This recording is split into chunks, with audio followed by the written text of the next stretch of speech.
नमस्कार, जय हिंद दोस्तों। बीटीसी स्टडी हब में आप सभी का स्वागत है। दोस्तों, जैसा कि हम लोग पिछले वीडियो में पढ़ चुके हैं, संख्या पद्धति में कुछ बिंदुओं पर चर्चा हो चुकी है। विभिन्न प्रकार की संख्याएं जैसे सम हो गई संख्या, विषम संख्या, पूर्ण संख्या, पूर्णांक, प्राकृतिक संख्या, इन सारी संख्याओं पर चर्चा पिछले वाली वीडियो पर हो चुकी है। प्लेलिस्ट में जाकर उस वीडियो को सर्च करके आप लोग देख सकते हैं। दोस्तों, अब उसके आगे हम लोग बढ़ते हैं। तो आगे बढ़ने से पहले कुछ प्रश्न जो कल पढ़ाए गए थे उसमें कुछ प्रश्न निकल के आ रहे हैं सामने। कौन कौन से प्रश्न हैं? बात होती है, पहला प्रश्न है सबसे छोटी प्राकृतिक संख्या। सबसे छोटी प्राकृतिक संख्या तो क्या है दोस्तों? सबसे छोटी प्राकृतिक संख्या एक और क्वेश्चन बन रहा है। अगला क्वेश्चन जो है वो ये है कि सबसे छोटी अभाज्य संख्या। दोस्तों, सबसे छोटी अभाज्य संख्या और मोस्ट इंपॉर्टेंट ये क्वेश्चन है। सबसे छोटी अभाज्य संख्या क्या होगी दोस्तों? 2। एक नहीं होगी, क्योंकि एक ना तो सम अभाज्य है और ना ही भाज्य है, अतः सबसे छोटी अभाज्य संख्या 2 है। अब इसी में से कुछ पॉइंट और बन के सामने आते हैं। जैसे इसी में कह दिया जाए सबसे छोटी समअभाज्य संख्या। सबसे छोटी समअभाज्य संख्या। समअभाज्य संख्या क्या होगी दोस्तों? 2। फिर अब सम की जगह पे हम लोग विषम ले लेते हैं। सबसे छोटी विषम संख्या, विषम अभाज्य संख्या क्या होगी दोस्तों? 3। क्लियर है? चलिए, लास्ट और सबसे मोस्ट इंपॉर्टेंट टॉपिक जो क्वेश्चन है वो ये है कि सबसे छोटी भाज्य संख्या क्या होगी दोस्तों? सबसे छोटी भाज्य संख्या। सबसे छोटी भाज्य संख्या क्या होगी दोस्तों? 4। क्लियर है दोस्तों? अब बात आती है कि ये तो रहे बहुत महत्वपूर्ण क्वेश्चन, जिसमें से ये क्वेश्चन रिपीटेड रहता है, चाहे टेट हो चाहे सीटेट हो या आपका यूपी डीएलएड हो। दोनों सभी तीनों प्रश्न जो परीक्षाएं होती हैं उसमें ये प्रश्न जरूर बनते हैं, कहीं ना कहीं यहाँ से प्रश्न ले लिए जाते हैं। तो आप लोग एक बार इसको याद कर लीजिए या समझ लीजिए, जैसे भी आप याद कर सकें इसको वैसे आप इसको याद कर लीजिए। अब दोस्तों, हम लोग अगले क्रम की तरफ बढ़ते हैं। वे है कि 1 से 100 तक की जो अभाज्य संख्याएं हैं, कौन कौन सी अभाज्य संख्याएं हैं उसको हमें ज्ञात करना है, जानना है। तो कैसे जानेंगे? एक छोटा सा एक तरीके से ट्रिक भी कर सकते हैं या थोड़ा सा लेंथी प्रोसेस हो जाता है, लेकिन उससे ये रहेगा कि आपको वो सारी अभाज्य संख्याएं पता चल जाएंगी। तो पहले काम क्या करेंगे? 1 से 100 तक के सारे अंकों को लिख डालेंगे। चलिए दोस्तों, देखिए 1 से 100 तक के यहाँ पर अंकों को लिख दिया गया है। अब इसमें कौन सी अभाज्य संख्या है, कौन सी भाज्य संख्या है, उसको ढूंढकर हम अलग अलग लिख लेंगे। तो इसके लिए पहले क्या करेंगे दोस्तों? शुरुआत करते हैं हम लोग सम संख्या से। जितनी भी सम संख्याएं हैं 2 को छोड़कर, किसको छोड़कर? 2 को छोड़कर बाकी सभी संख्याएं सम संख्याएं विभाजित हो जाएंगी। यूं कह सकते हैं जिसके अंत में 2, 4, 6, 8 और 0 हो, वो संख्याएं 2 से पूर्णतः विभाजित हो जाएंगी। तो यहाँ पर देखिए दोस्तों 4, इसको ऐसे ही काटते हुए चलते चलिए। इससे क्या होगा कि जो अभाज्य संख्या होगी वो आसानी से ज्ञात हो जाएगी। 42, 52, 62, 82, 92। फिर उसके बाद ये 4 वाला रो जो है इसको ऐसे काटते चलिए। फिर इसके बाद ऐसे, इस तरीके से क्या होगा कि जो भाज्य संख्याएं होंगी वो अलग हो जाएंगी और हमें अभाज्य संख्याएं पता चल जाएंगी। दोस्तों, अब यहाँ पर 2 से हम लोग पूरा विभाजित वाली जो होने वाली संख्या वो कर चुके हैं। अब बात आती है 3 को छोड़कर इससे और जो विभाजित होने वाली संख्याएं हैं उसको काट दीजिए। जैसे 9, 12 कट चुका है, 15 हो गया, 21 हो गया, 27 हो गया, 33 हो गया, 39 हो गया। फिर उसके बाद यहाँ पर आते हैं 45 हो गया। फिर इसके बाद 51 हो गया, 57 हो गया। फिर यहाँ पर देखिए दोस्तों 65 है, 65 नहीं कटेगा, 67 ये कटेगा दोस्तों, नहीं कटेगा। फिर उसके बाद 69, यहाँ पर आते हैं हम लोग, देखते हैं। हाँ, 75 कट जाएगा 3 से, इधर नहीं, यहाँ 81 कट जाएगा 3 से, और ये 87 भी 3 से कैंसिल हो जाएगा, और यहाँ पर 99 कैंसिल हो जाएगा, और यहाँ पर सॉरी 91 इससे नहीं कैंसिल होगा। अब फिर दोस्तों शुरू करते हैं 5, जिसके अंत में 5 हो, 5 को छोड़कर ये 35, ये सारी संख्याएं किससे कैंसिल हो जा रही हैं, 5 से कैंसिल हो जा रही हैं। फिर उसके बाद दोस्तों आते हैं 7 से। देखिए 7 से कौन कौन सी संख्या है, 49 कट जाएगा, ये 77 हो जाएगा, और यहाँ पर देख लीजिए दोस्तों 91, ये सारी संख्याएं कट चुकी हैं। अब इसमें देखा जाता है कि कौन कौन से अभाज्य संख्याएं हैं दोस्तों। तो यहाँ पर देखिए 2, 3, 5, 7, ये सारी की सारी क्या है, अभाज्य संख्या है। लेकिन एक क्या है, इसको ध्यान रखिएगा, एक ना तो भाज्य है ना ही अभाज्य है। तो 1 से 10 तक कुल कितनी संख्याएं हमें अभाज्य संख्याएं मिल गई, 4। फिर उसके बाद अगले क्रम में बढ़ते हैं, 11, 13, 17, 19। तो 11 से लेकर 20 तक के क्रम में 4 अभाज्य संख्याएं, यहाँ पर 23 और यहाँ पर 29। तो इस तरीके से इस रो में कितने, 2। फिर उसके बाद यहाँ पर 31 और यहाँ पर 37, यहाँ पर भी कितने मिल गई, 2 संख्याएं। फिर इसके बाद 41, 43 और ये 47, 3 ये हो गया, 53 ये हो गया, 2 और 61, 67 यहाँ पे भी हो गया 2, और ये 71, 73 और 79 ये हो गया। इसमें इस रो में आ जाएंगे कितने, 3, और यहाँ पर 83 और 89 ये हो गया 2, और इसमें केवल और 1 है।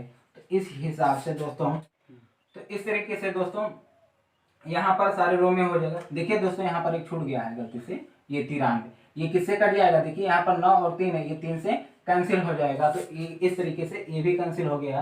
तो अब इतनी सारी संख्याएं, अब इसको टोटल जोड़ लेते हैं, कितना हो गया, 8, 10, 12, 3, 15 और 15, 4, 19, 19, 1, 20 और 20, 5, 25।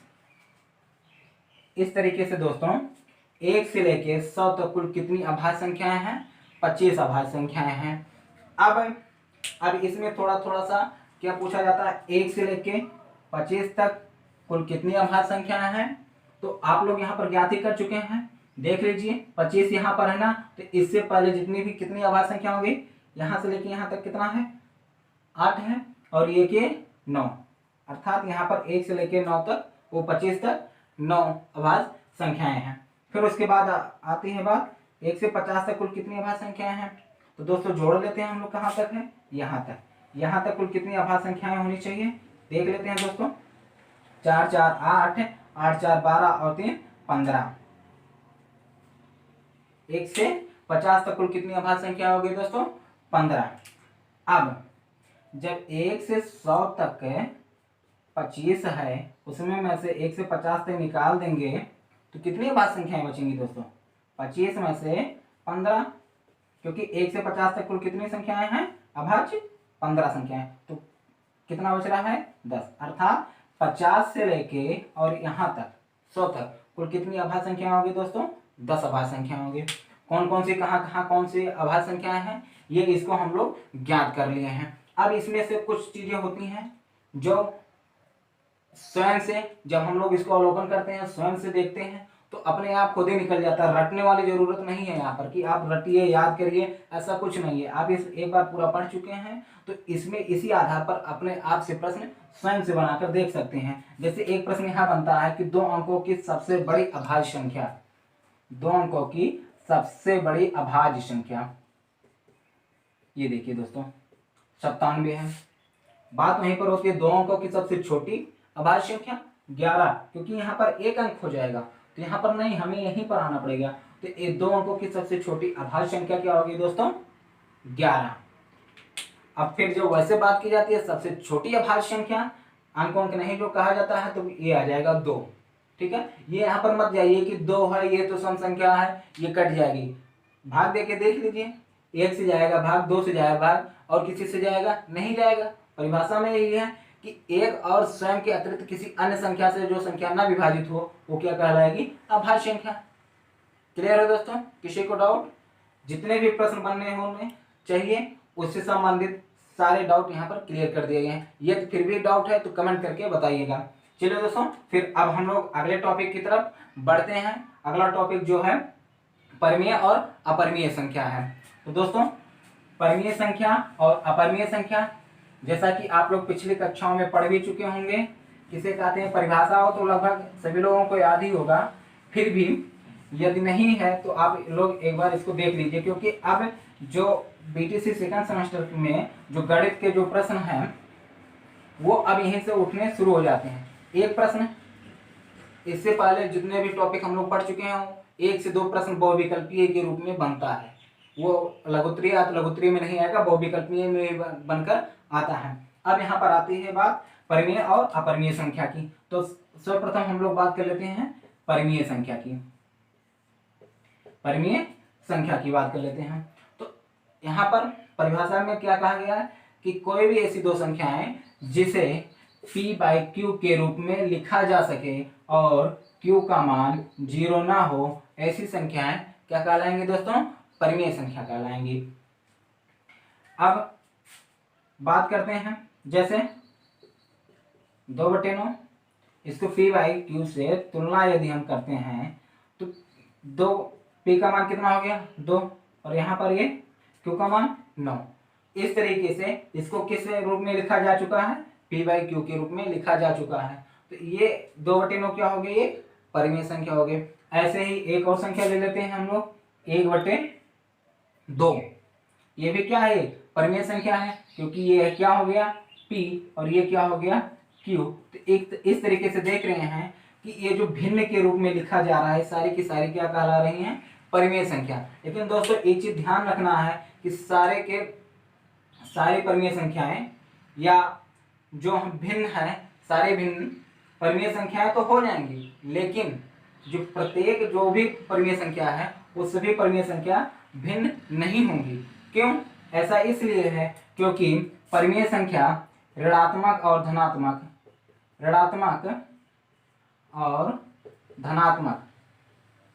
दोनों होती हैं, लेकिन भिन्न केवल और केवल धनात्मक होता है, पॉजिटिव होता है, निगेटिव नहीं होता। और इसमें निगेटिव और पॉजिटिव दोनों सम्मिलित रहता है।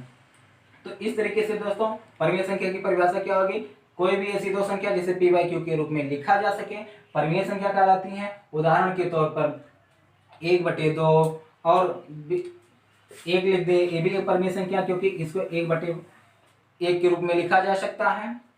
2 हो गया, इसको 2/1 के रूप में लिखा जा सकता है, ये भी परिमेय संख्या हो गई। -3 है, इसको -3/1 के रूप में लिखा जा सकता है, ये भी एक परिमेय संख्या हो गई। -5 है, इसको भी -5/1 के रूप में लिखा जा सकता है, ये भी परिमेय संख्या होगी। लेकिन ये निगेटिव है तो इसलिए भिन्न नहीं हो सकती, ये क्या कहलाएंगे, ये परिमेय संख्या कहलाएंगे। जो लोग भिन्न सोच रहे हैं वो भिन्न नहीं है, भिन्न में बस अंतर यही आ जाता है, भिन्न हमेशा धनात्मक होता है और ये परिमेय संख्या धनात्मक और ऋणात्मक दोनों होता है। तो अब बात की जाती है दोस्तों कि परिमेय संख्या को पहचाना जाए कैसे, कौन कौन सी परिमेय संख्याएं होती हैं। तो जितने भी प्राकृतिक पूर्ण पूर्णांक संख्याएं हैं वो सारी की सारी परिमेय संख्याएं हैं। लेकिन बात जब 0 की होती है तो 0 तो एक परिमेय संख्या है। कैसे? क्योंकि 0/1 तो लिख ही सकते हैं, तो ये p/q के रूप में लिखा जा ही चुका है, क्योंकि ये p हो गया और ये q हो गया, और ये जो है 0 के बराबर नहीं है, तो इस हिसाब से ये एक परिमेय संख्या हो गई।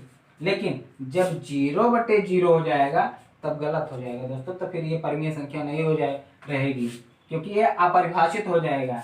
ये क्या हो जाएगा, अपरिभाषित हो जाएगा, और जो अपरिभाषित हो जाएगा वो परिमेय संख्या नहीं होगी दोस्तों। क्लियर है दोस्तों? इस चीज का जरूर ध्यान रखिएगा, 0 एक परिमेय संख्या है, ये नोट डाउन करने वाली चीज है दोस्तों, इसको कभी मत भूलिएगा। अब फिर देखिए जितने भी -2 हो गया, 1/2 हो गया, 4/5 हो गया, 0 भी हो गया। फिर उसके बाद अब यहाँ पर एक बात और निकल के आता है कि करणी में भी कुछ संख्याएं दी हुई होती हैं। तो जो करणी में दी हुई होती हैं संख्याएं, वो सभी संख्याएं परिमेय संख्या नहीं होती, कुछ ही होती हैं। कौन होती हैं? वह संख्याएं जिनका पूर्ण वर्ग होता है। जैसे 4, √4 है, तो यहाँ पर जो 4 है वो पूर्ण वर्ग संख्याएं होती हैं।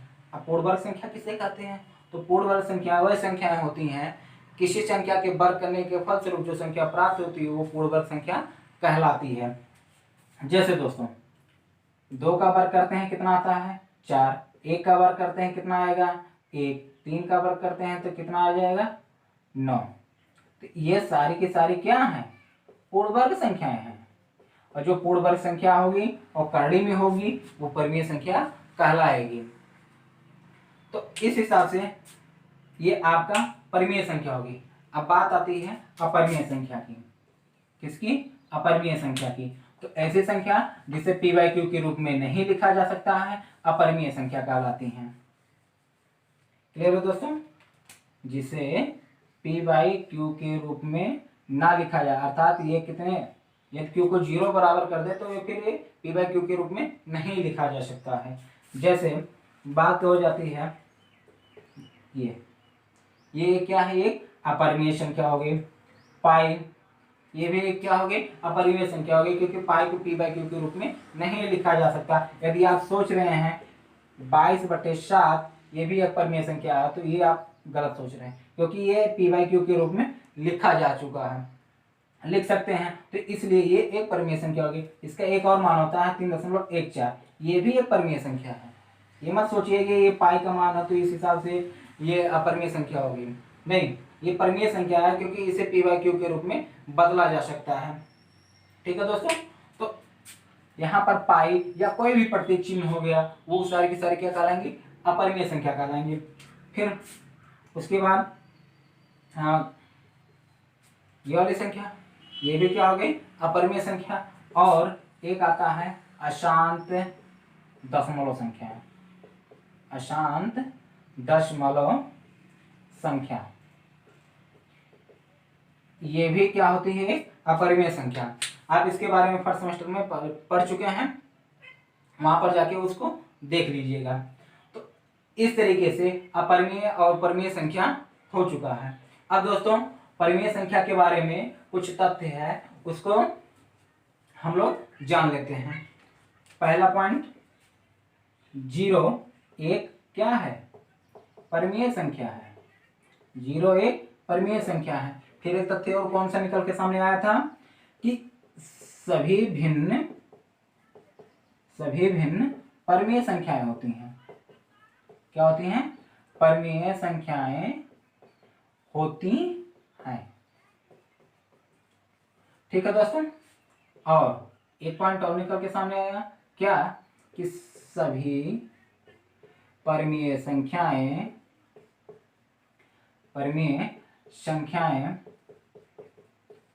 भिन्न नहीं हो सकती हैं। भिन्न नहीं हो सकती है। ठीक है दोस्तों?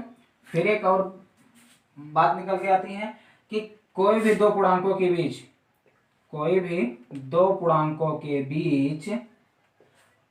अनंत परिमेय संख्याएं होती हैं। कोई भी दो पूर्णांक ले लीजिए, जैसे 2 और 4, इसके बीच हम लोग अनंत परिमेय संख्या ज्ञात कर सकते हैं। ठीक है दोस्तों? कैसे ज्ञात किया जा सकता है वो आगे चल के चर्चा करेंगे हम लोग। फिर एक बात और निकल के सामने आती है कि कोई भी दो भिन्न ले लीजिए, दो भिन्नों के मध्य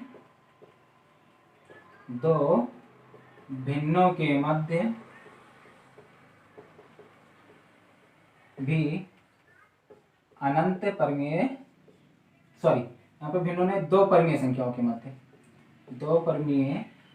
के मध्य अनंत परिमेय संख्याएं होती हैं। क्लियर है दोस्तों? ये पांचों पॉइंट आपके लिए बहुत इंपॉर्टेंट है। क्यों? क्योंकि ऐसे विकल्प में दे देगा निम्न में से असत्य कथन छाटी है। फिर कभी कभी कहा देता है कि सभी परिमेय संख्याएं भिन्न होती हैं, जो कि क्या होती हैं? भिन्न नहीं होती हैं, क्योंकि भिन्न ऋणात्मक नहीं होता, अपरिमेय संख्या ऋणात्मक और धनात्मक दोनों हो सकती हैं। ठीक है दोस्तों, दो पूर्णांकों के बीच अनंत परिमेय संख्या ज्ञात किया जा सकता है, जैसे 0 और 1 के बीच भी अनंत परिमेय संख्या ज्ञात की जा सकती है, जैसे 1/2 0 और 1 के ही बीच में ही है, 1/3 0 और 1 के बीच में ही है, 1/4 0 और 1 के बीच में ही है। तो इस तरीके से दोस्तों क्या देख रहे हैं कि इसके बीच हम लोग ऐसे करके अनंत परिमेय संख्या ज्ञात कर सकते हैं। कितना अनंत परिमेय संख्या ज्ञात कर सकते हैं। ऐसे 1/2 और 1/3 के बीच में भी बहुत सारी संख्याएं होंगी, उसको भी ज्ञात किया जा सकता है। कैसे ज्ञात करेंगे ये दोस्तों अब हम लोग अगले वीडियो में डिस्कस करेंगे। आज का वीडियो कैसा लगा कमेंट करके हमें जरूर बताइएगा। शेयर और सब्सक्राइब करना मत भूलिएगा। जय हिंद।